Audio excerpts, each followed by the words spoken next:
Ni hao, this is Casey, a Filipino PE teacher in China. And for today's video, ipapakita ko sa inyo ang kadalasang ganap ko sa buong araw. So 7:30 dapat nasa school na kami dahil 7:40 dumadating ng mga bata. 8 o'clock na start ang unang klase at naglalas ng 1 hour. At yan na nga, papunta na ako sa unang klase ko. At dahil winter ngayon, syempre doble-doble ang suot natin. Kasi ay naapo naglambing. After 1 hour, natapos ko na ang aking klase. Susunod kong gagawin ay mag-check ng emails at mag-reply sa mga emails. After period 2, break time na ng mga bata. At syempre, isusuot na naman natin ang ating mahiwagang vest dahil tayo ngayon ay may duty. After nga ng period 3 and 4, lunchtime na, ay naapo mga tayo para meron tayong lakas na kumayod. Kumayod para sa pera. Char! Sa mga nagtatanong kung libre ba yung pagkain namin, yes po, libre po yung pagkain namin sa school. Meron pong binibigay ang school namin na budget namin sa pagkain every month. After nga ng lunch, nagkaroon lang kami ng professional development training. So every Friday, nagkakaroon kami ng training within sa department namin para ma-refresh or madagdagan lang yung knowledge namin sa mga iba't ibang sports.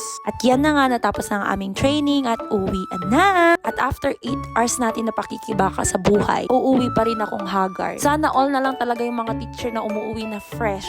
Sana all na lang talaga ako. Mapapa-how to be you po na lang ako. Kumuha lang ako ng package ko at umuwi na rin ako. Thanks for watching my video. Shai Jen! Mwah!